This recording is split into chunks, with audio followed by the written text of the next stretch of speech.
Amen. Getting a grip on your anger. I'm angry that not so many people came back. That's not true. I'm not.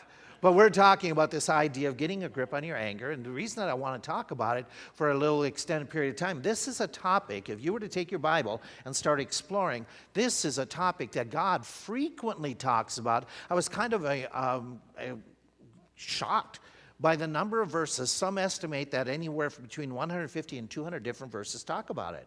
That it keeps on coming up, and there's multiple different words that are used. So when you're looking and you're saying, okay, where's this issue? Some of these are what shows up in our English translation, talking about getting a grip on our anger. And the one passage that I want to use tonight as our springboard, and usually we do expository messages, which is sticking in one text and that alone. We're not going to do that tonight. We're going to use this one passage, but then we're going to support with multiple other texts. We're in Ephesians chapter 4, where he makes this comment, where he says, be angry, sin not, let not the sun go down upon your wrath, neither give place to the devil. And in this text is just an important, phenomenal text. It gives us several different thoughts to be thinking about. Number one, getting angry is a real experience for most everyone in this room. The word that he uses very frequently is you all. You all be angry, and yet you all do not sin. And he says, you all do not let the sun go down upon your wrath. So he's talking about believers of that century, our century, and saying that this is something that generally we're all dealing with, that we all have to deal with to some degree, and we get these experiences. Can you think in your thought, in your recollection of Bible school, Sunday school, can you think of some saints let's particularly think of Old Testament. Can you think of some godly saints in the Old Testament that had a problem with anger? Or they had a display of it? Moses, when do you think? Okay, well, he threw down the tablets at one time and broke them. Can you think of the other time that stands out? When he strikes the rock and the people irritated him so bad. I can't imagine a congregation irritating a preacher. But he got so upset with those people, he, instead of speaking to the rock, he struck the rock the second time. Yeah. Can you think of somebody else? Who else? Cain. Oh, yeah. Yeah. Not a real godly man, but he had an anger issue. Kills his brother. Anybody else? Who's that? When are you thinking David?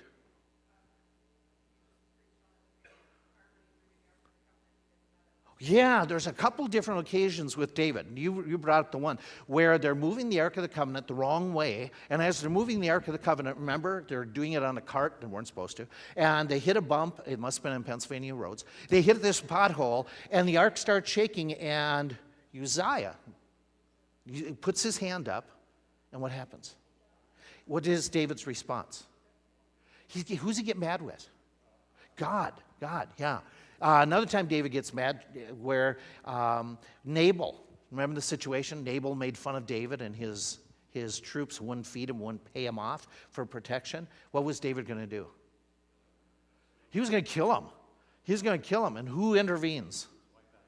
Yeah, she comes and she talks the fool out of it. Can you think of other Bible characters? Pastor Art just preached on it here a few weeks ago. Jonah, when does he get ticked? A lot. Good answer. Remember at the end of the chapter, he gets all mad at God because of the gourd that grows and then it dies and he's mad. And so you have these different characters, and you mentioned several of them that I thought as well. But there's one that we're going to talk about in a few weeks, Elijah. Not only does he get angry, but he gets really depressed. And he gets so mad, he says, I alone am the only one left serving God. And he gets really upset with how the Lord's let things. Why do we get so upset? Why is there moments we get upset? Maybe our team is losing, okay? And we get upset because we're really involved. But other moments? When you're tired, you get upset, okay? Any other moments that it happens? How about when you're hungry? My wife will say to me at times, it's time you eat. It's time you eat. Take a few of those M&M peanuts. Take it, just, there's reasons why we get upset. One is because we're impatient at times. Maybe you aren't, but others get impatient. Think about it. We live in a society, when is everything supposed to be at our hands? Okay, so when we go for a supper, we go to, fast meal. They should bring it really fast. And if we have to wait 5 minutes, something's wrong. Okay, we have technology at a moment, okay? So we are now, and with more technology, do we become more patient? No, we get more impatient. Some of you are really good at multitasking. You're trying to squeeze everything in that short period of time because you're trying to, have you ever seen people eating breakfast on their way to work? They're driving, they're putting on not the guys, but they're putting on the makeup. They're getting everything done. Some of you, and it's not an evil thing, but some of you say, hey, my life is so busy, I'm going to squeeze in my devotions. While I'm going to work, I'm going to listen to it. And we are multitasking. And then what happens? We're so busy on trying to get everything squeezed in, then all of a sudden, what happens to us? We hit a train in Lebanon. Or we get behind that slow driver, and none of us ever get impatient. Or this, you're in a hurry and you want to get through the grocery line and somebody in front of you. You're in the express lane. Have you ever done this? 10 items. You are so upset you're counting their items. How many they have, and you want to make this a righteous issue. Get out of the line. Okay, so we get impatient at times. We get upset because we're inconvenienced, where all of a sudden somebody is putting us out. It's just not something that we anticipated. We want a certain item. We go to the store. This is an item we need right now. We get there and they don't have it. Or we order something and it's back ordered. And they say, when are you going to get it? 6 months to a year. And we feel totally put out by those things. Or we get inconvenienced. None of you would ever have this issue. I get inconvenienced, and it's my besetting issue is when our car breaks down. Whenever our car breaks down, and my wife is trying to play Holy Spirit to keep me calm.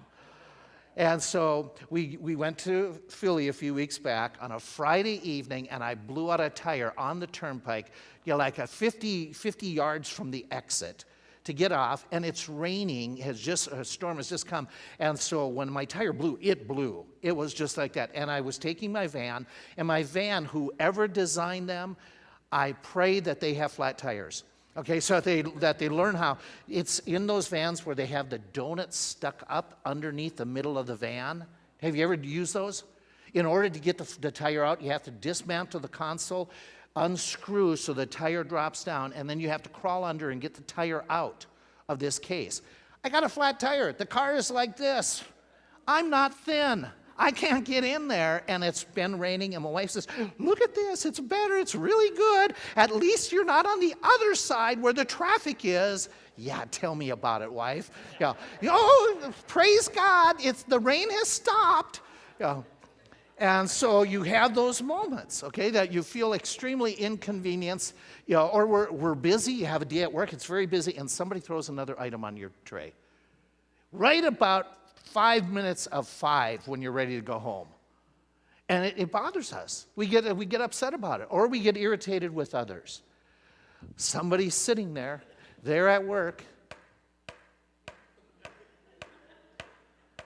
and you want to go over there and take that thing out of their hand. And it just irritates. And the worst part about it is the more you think about it, it just gets worse and worse. There was a guy who was telling a story. One of the books I have that's giving guidance and getting over anger. He said he went down to Disney, took his family for this wonderful vacation, and they're waiting in line. And he said, we're talking about how fun this is, vacation, and this is just a thrill, even though we're waiting an hour for this ride. And he says, as he's talking to his family, he knows 3 teenagers. They're just slowly working between all the, I don't know what you call those dividers, the cattle stall things. And they're working their way and cheating up the line. And they're butting in front of everybody. And they're just working. And he said, I started getting more and more irritated that these kids are they're not following the rules. They're not waiting. So he said, finally, when I saw them getting closer, I stood in this line, blocking this way. There's no way these kids are going to get past me. He says, one of the kids tried to step over. He said, I couldn't take it anymore. Ladies and gentlemen, may I have your attention? What do you think of these 3 teens? He says, his poor kids just wanted to die. But he felt this righteous indignation to get the whole crowd upset about these three teens. And I understand, none of us would like that, and that's inappropriate. But he says, what do you think we should do with these three teens? And he got the crowd cheering, throw them out, throw them out. Okay.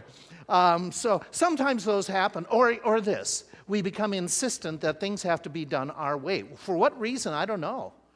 But this is the way I always do it, therefore it always has to be done that way. And so we become insistent because this is the way the food has to be made. Otherwise, it's no good. This is what we need to watch. I'm insistent that, Deb, you leave the remote go when I fall asleep so that the game keeps playing, though I'm not watching it. Yeah. What are you trying to do? Change the channel? I'm watching it with my eyes shut, dreaming. Okay. So we have those moments that it happens. And so, I'm going to ask you to do a quiz with me, a test, a self-analysis. That's why I want you to have a piece of paper.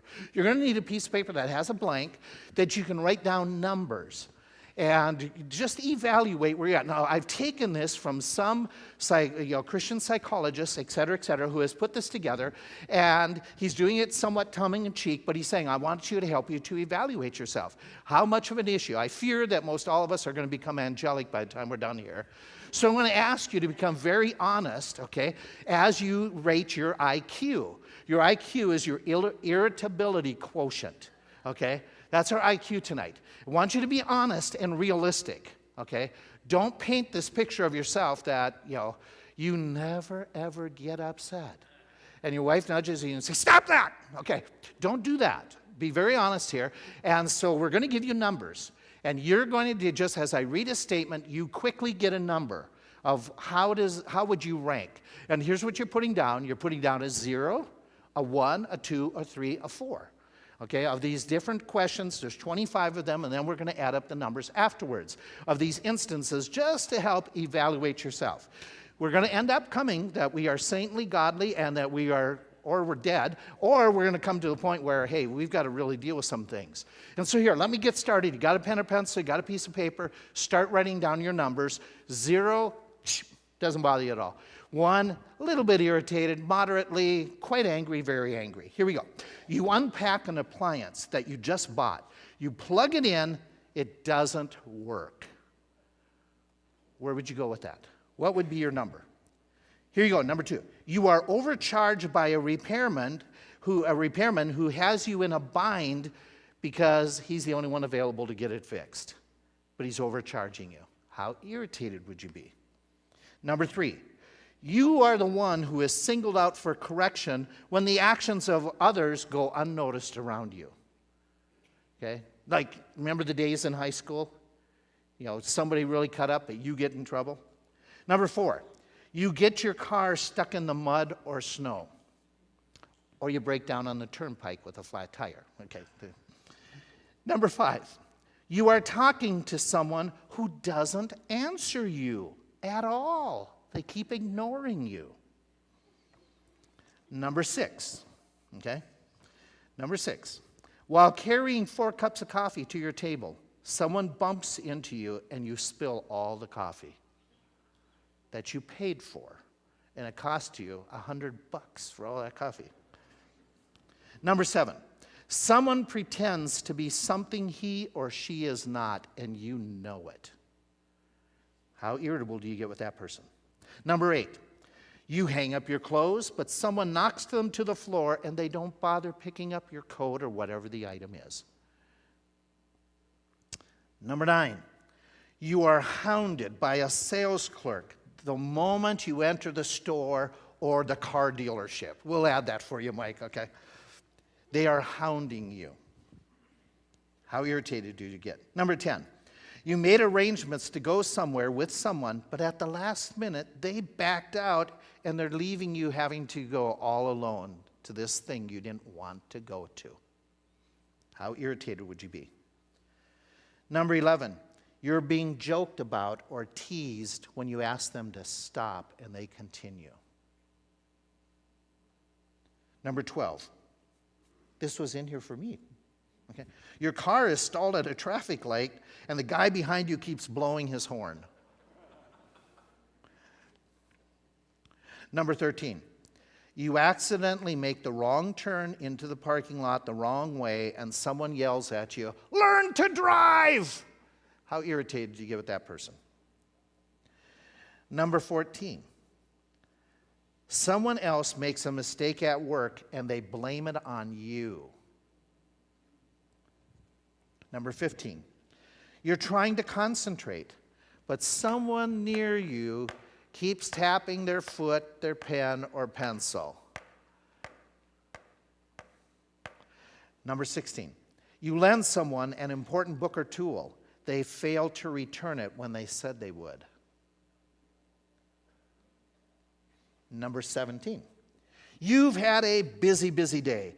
When you get home, the person you live with complains you didn't do something for them that you agreed to do the day before. Number 18. You're trying to discuss something important with a family member who just simply isn't giving you a chance to express your thoughts or feelings. They keep cutting you off. Number 19. You find yourself in a discussion with someone who persists in arguing about a topic they don't know anything about. Number 20. Someone intrudes and interrupts into an argument between you and another person to rebuke you. How do you respond? 21. You need to get somewhere quickly, but the car in front of you is going 15 miles an hour in a 40-mile-per-hour zone. God bless them. Does that mean you just drive right over them? Number 22. You step on a wad of chewing gum that sticks to your shoe. How irritated do you get? Number 23. You are mocked by a small group of people as you walk by them. Number 24, in a hurry to get somewhere, you end up tearing a good pair of slacks on a sharp object. How upset would you get? Number 25, you need to make a very important call, but you realize your phone has no signal or is dead. Okay? Got to add them up. Now you're getting irritated that you didn't learn math. Okay. Okay. Got them added up?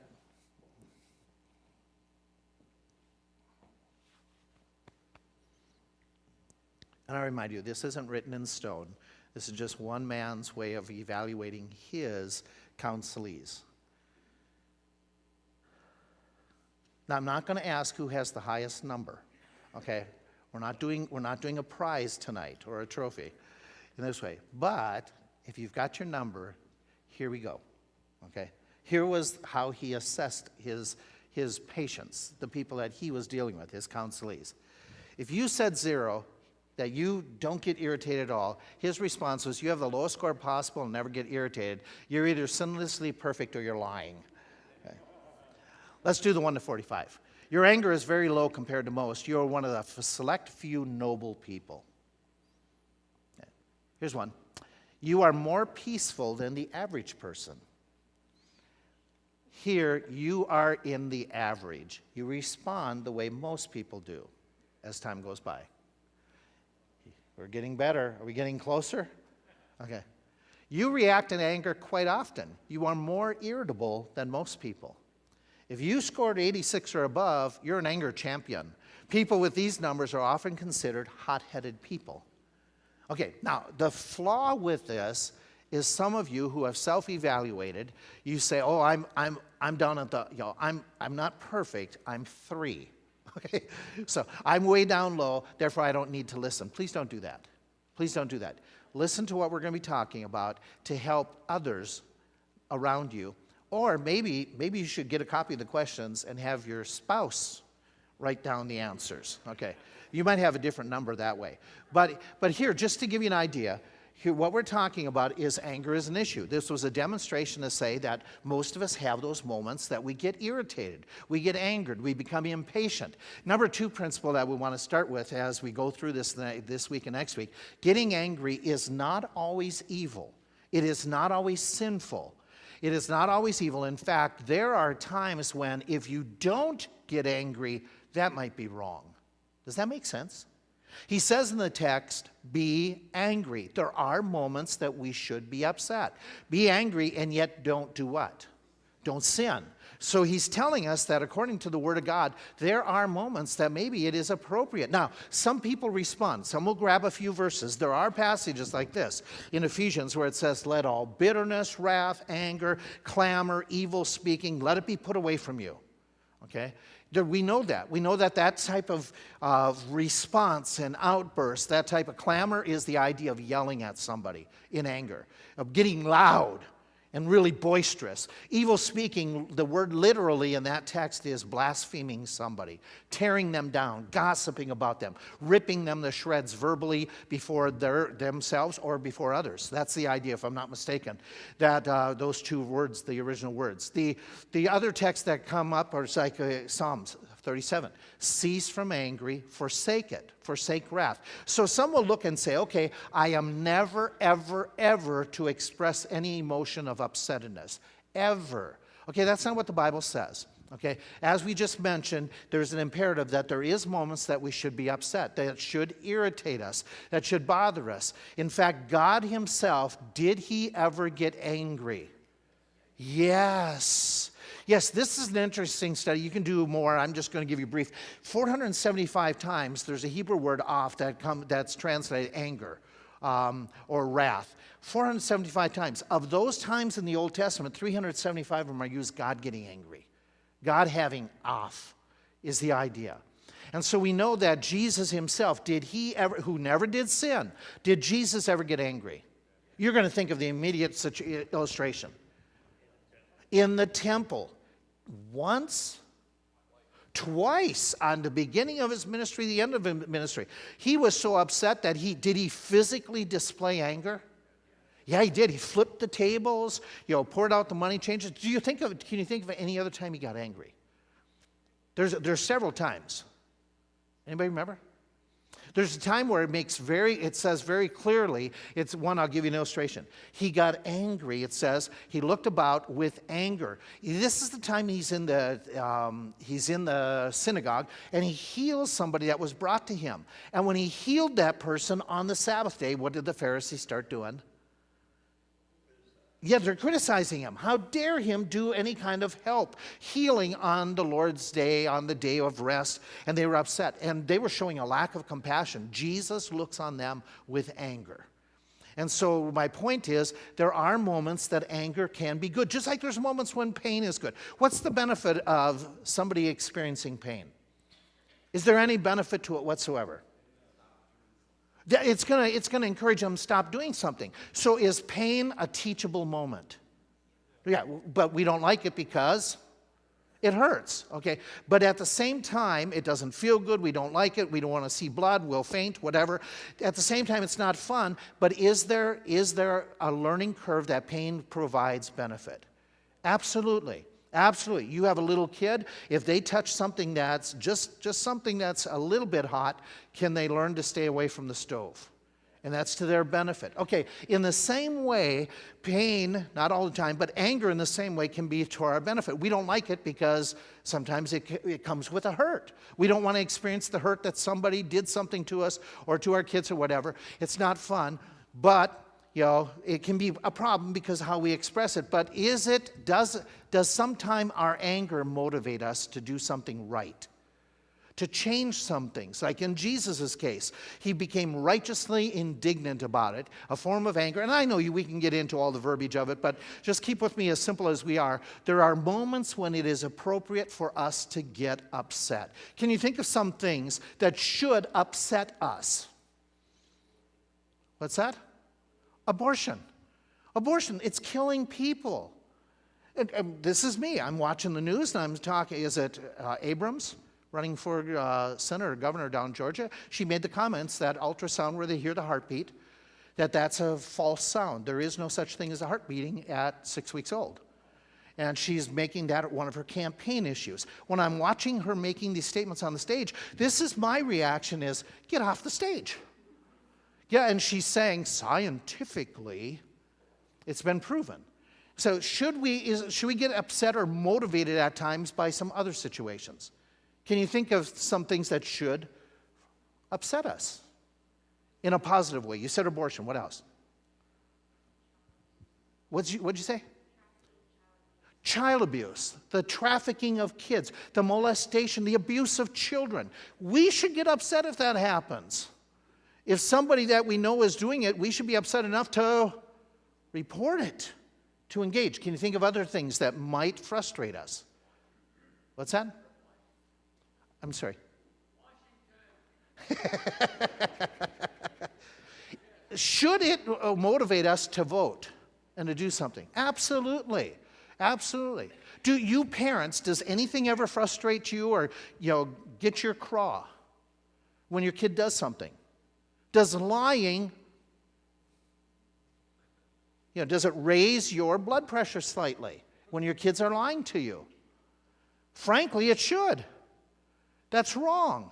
We can start putting down things. Okay, if somebody's doing business dishonestly, I don't need to go and whoever it was. Travis, you were showing me about how today one of the coaches in the game that they lost, they took their laptop and they crashed the laptop multiple times. Things like, I'm not talking crazy anger like that, uncontrolled. But should we be frustrated if somebody is dishonest in their business, enough that motivates us to not do business with them anymore? I think that's appropriate. Is it appropriate that we get frustrated with politicians, like in Washington, pushing evil agendas? Yes. Is it appropriate for us to be upset over these items that we've just mentioned? Absolutely. How about when people use God's name in vain? That should irritate us. The problem is we get so used to it, it doesn't bother us anymore. What about this one? What about propagation of false doctrines? That should frustrate us that somebody is promoting something that is untrue. It should frustrate us that immature believers are stumbled, because when they are stumbled by us older believers, we cause them to sin against Christ. That should frustrate us to say, I don't want to do that, and motivated that I don't want to be a part of it. Disobedience of our children. That doesn't mean you go crazy and beat your child, but it means that, hey, I've got to, now this is me, and this is my silliness. There were times when my kids disobeyed and it was funny. Yeah, that's what I would do. I would giggle and laugh, and then I would sit back and go, that was so cute, I can't do anything. Yeah, there were some moments that happened. But in reality, should their disobedience cause me to say, hey, I've got to curb this. I have got to be upset enough that I am purposely going to stop them, even though it might look funny or they might be cute. I've got to correct it.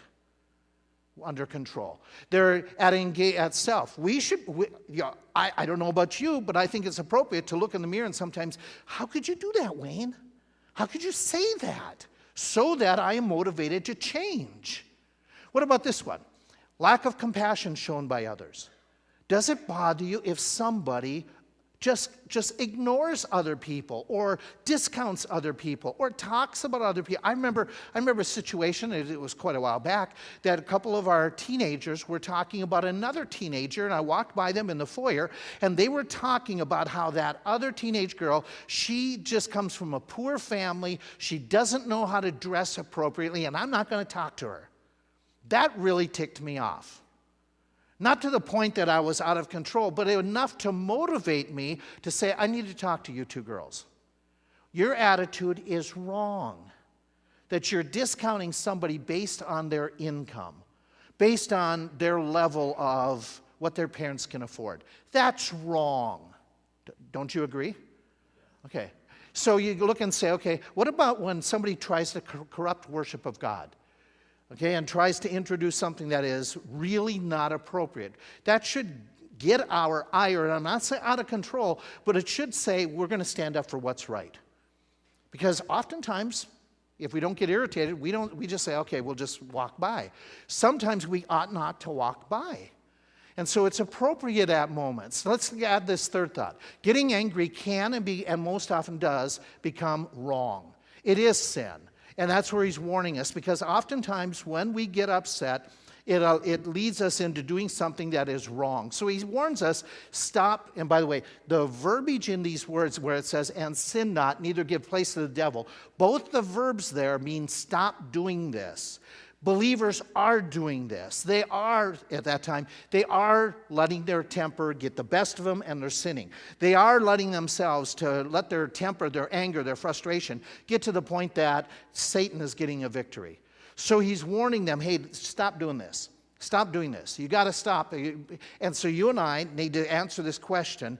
When, and it's not going to be in this verse, but when does my anger become sinful? When does my upsettedness become sinful? Can my upsettedness with what happens in abortions, can my upsettedness turn into a sinful response on my part? How so? Can you think of somebody that gets upset and then they take it to the point that what they're doing is wrong? Okay, I think a couple of you said, going and attacking the doctor physically, killing him, attacking the clinic, bombing clinics. We know that that would be wrong. So we say, okay, where do we go with this? Let's answer this question. When does our anger become wrong biblically? Okay, and some of this I can't answer totally. I can't say when this, but give you general truth here. One of the general truths is this: when we get angry for no real good reason. I'm basing that on Matthew chapter 5, where Jesus is talking and he's saying, you have heard it said that you should not kill your brother. That's true. Murder is wrong. It's one of the 10 commandments. Thou shalt not kill. Okay? Thou shalt not murder is the idea. We know that's true. But Jesus carries it on a little bit further. And he raises the bar and he says, but I say unto you, and he makes this comment, whosoever is angry with his brother, and he adds some other things, and he says, without a cause. What does he mean by that? He's saying without a justification. That sometimes he's implying that people get upset when they really don't have a reason to get upset. They're impatient, they're irritated, and they feel justified, but they really aren't. The one classic illustration that, again, was just preached on by Pastor Art. Who's the classic illustration of somebody who felt justified in getting angry, but he was never in the right? Jonah. Jonah was absolutely wrong in getting upset with the Lord and wanting to have this vengeance wrought upon the Ninevites, and that was all explained in that study. He was wrong. He felt justified, but from a Bible point of view, his was without a cause. Let me give you another illustration. Saul is angry with David. He feels totally justified.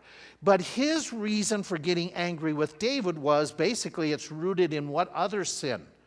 Jealousy. And he let it just go to the point where he tries to kill David. Here's one. Samson is upset with his parents. When his parents say, can't you find a woman who's amongst the Jews? Why do you have to run to the, it begins with a P. The Philistines, thank you. Why does he, I was thinking Philippians and I knew that was wrong. Okay. Why do you have to go to the Philistine woman and find somebody there? And so he's upset that his parents would put some type of barrier or standard. He felt totally justified, but he was wrong. We have this situation. Martha is very upset with Mary. She's really upset enough that she comes to Jesus and she says, won't you do something about my sister who just sits here and doesn't help me in the kitchen? Because Martha is busy. Doing what she felt was important, but she self-assigned herself to doing all this extra work. And her sister wasn't working at the same level she was. So she gets upset with her sister. But Jesus makes it clear her sister has chosen, do you remember? Your sister has chosen the one better thing. Sitting and taking the moment of learning at the feet of Jesus. And so does that ever happen today that we get frustrated by others not contributing the way we contribute? And so we make ourselves, assign ourselves so much, and then are we justified in having this anger? James and John get really upset at one time. Do you remember why they're upset? Do you remember the occasion? Jesus, that city did not welcome us. Shall we call... Do you remember what they want to do? Fire from heaven. You got to be pretty ticked off to call down fire from heaven. To even think about it. That's because they felt justified that we aren't being treated as good as we think we should be treated. We're inconvenienced. They aren't recognizing us. But Jesus says, hey, wait a minute, if you have those moments that's without a cause, you have to stop and reevaluate, am I really justified in God's eyes for being angry about this thing? Is it really, that big of a deal? Where he goes on. Here's another time it becomes wrong. When we overreact by some wrong action or wrong words. Okay, maybe we might even be justified in the moment, but you're not justified in abusing your kids. You're not justified in tearing down your kids when you're disciplining them for sin that they have done, which is appropriate, but you're not right in the way you're doing it. So what we need to do is say, okay, here, what did Jesus say? Whosoever says to his brother, Rakha, and he says, or calls him, thou fool. Now, here's an interesting thought, is when you go through that text, we're really not sure. I know that there's lots of thoughts out here, but amongst the predominant amount of scholars, we really don't know what Rakha really meant. Exactly. But we know this, that either the term rakah or the word thou fool, then there's multiple suggestions of what those words actually meant. But either way, the bottom line is they were derogatory terms. I'm calling somebody down. I'm belittling somebody. I'm tearing them down. So if in my words I'm angry, and in my anger I'm saying something that is offensively tearing down somebody, calling them names, that's inappropriate. That's just wrong. Because Jesus says if that happens, he says, then you're in danger of the council or in danger of hellfire. This is inappropriate for believers. In Ephesians, and I already mentioned this earlier, putting away bitterness, wrath, anger, clamor, evil speaking, every single one of those terms deals with speech when they're in this context. How we speak to people, and if you're in my Sunday school lesson next week, we're going to show about how this is just a progression in speech. And so here's another one. James writes, my beloved brethren, let every man be swift to hear, slow to speak, slow to anger or wrath, for the wrath of man works not the righteousness. So you got to be careful, because how do we respond? Here's another reason that it could be wrong, is if our anger moves us to retaliate, to seek vengeance, to try to get back at somebody. Okay, striking back, we know that verbally or physical striking back, it's wrong. Jesus said, if somebody slaps you on the cheek, do what? Okay, turn the other cheek. Now, we can talk all about, and if you come on Wednesdays when we do the Bible studies, we've explored this, examined this. He's not talking against self-defense, et cetera, et cetera. But in this text, he's talking about how do you respond to people who really get you upset, because of your faith, because of your walk. And what do? If they hit you, if they strike you, if they tear down your faith, I'm going to strike back at them, and I'm going to rip them apart, or I'm going to physically attack them, which was part of the Jewish culture, that you were, and the Roman culture, if you let somebody hit you and didn't strike back, boy, you're a weakling. And so they were taught that, and he's saying, I want you to rise above that. I don't want you to retaliate, and doing that because you have heard an eye for an eye, you've heard a revenge factor, a strike back, but I say unto you, turn the other cheek. Here's a thought for you where he says in Romans 12, recompense to no man evil for evil, live peaceably with all men. I should add, there's a phrase right before that. As much as lies within you, live peaceably with all men. What's that mean? You've got to do everything you can to live peaceably. You've got to put great effort into it. Don't just say, okay, I tried. You've got to biblically, as a Christian, how do I deal with somebody who there's an irritation between us? How do I live peaceably, as much as lies within you? Live peaceably, dearly beloved, avenge not yourselves, neither give place to wrath. Here's another one.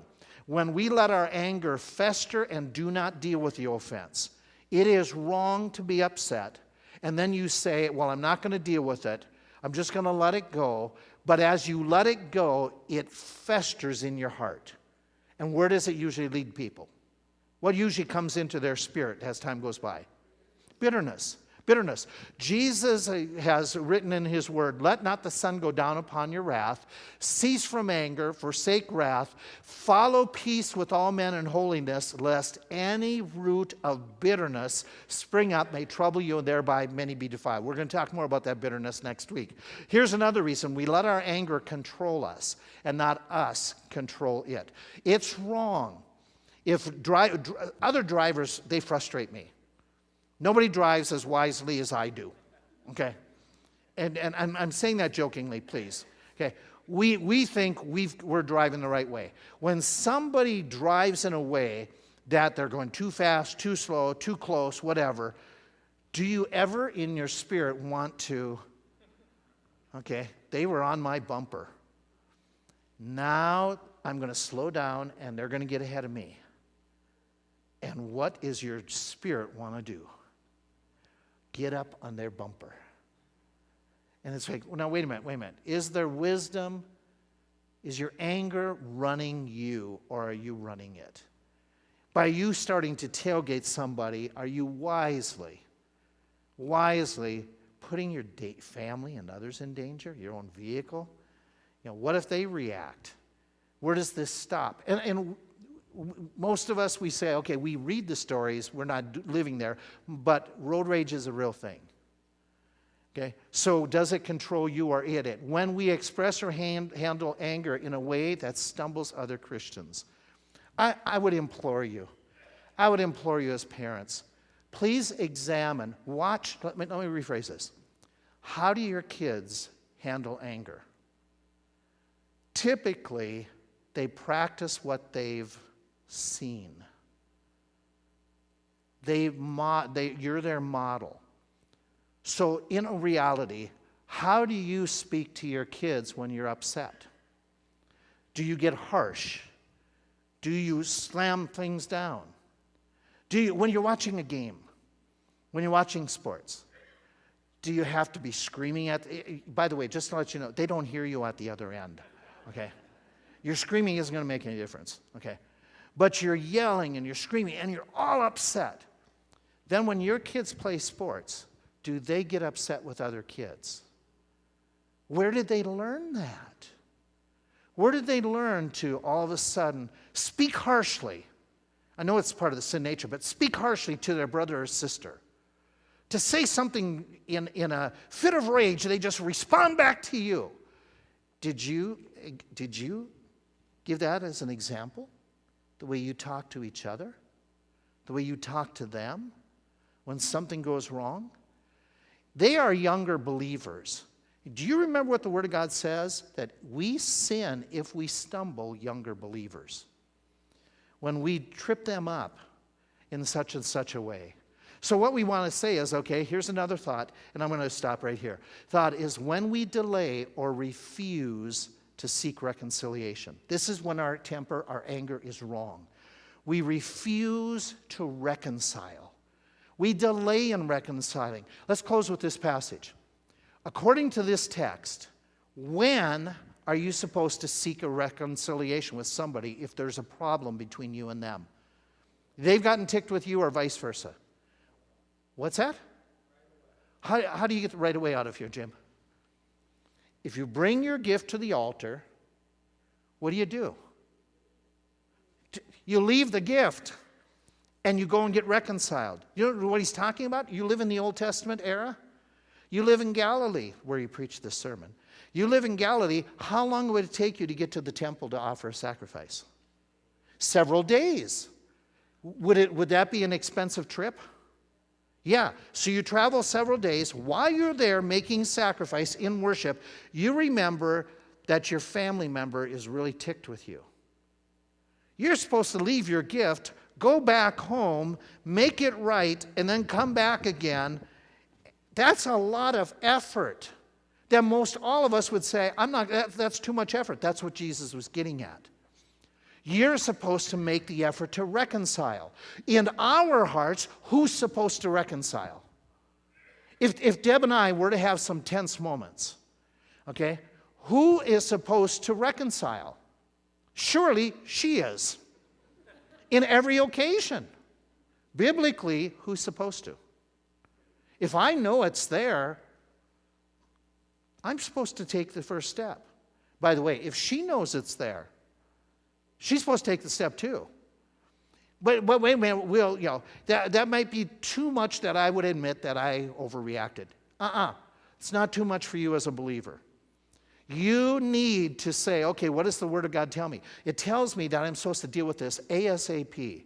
As soon as possible, be reconciled. In fact, he goes a little bit further and he says, and if there's others, if your adversary who wants to take you to court, and try to get you to pay up quickly, agree with them quickly, settle this thing up quickly. Again, that's the biblical principle. Live peaceably with all men in a righteous way. When we needlessly provoke others, fathers, don't provoke your kids to wrath. Guys, we are not justified in using our kids as in a way of like a boxing bag, and I'm not talking physically, but in a verbal sense, for me to express my frustration. I can take it on my kids because they're my kids. No, you're not supposed to do that. They are God's property loaned to you. You are supposed to be very, very careful. Check how you react to different things. Might I suggest this? In all seriousness, check how you react to the news. Watch how your temper, and it's righteous indignation, but watch how you respond to the news. What are you teaching those in your household? Are you teaching it's okay because in anger I think that the president is a buffoon? We still have to respect the office. So you got to be careful. Okay, watch how you portray your reaction to different inflation. Be careful. Be cautious. You're affecting others. And you are supposed to be a person that is controlled by the Spirit of God, not the spirit of your anger and frustration. Father, I pray that as we pick up next week and talk more about this, help us to just this week do a lot of examining, watching ourselves. When there's going to be the delays in the car, could be delays for these guys going to the airport. And then delay. How do they react? There's going to be delays in something purchased. How do we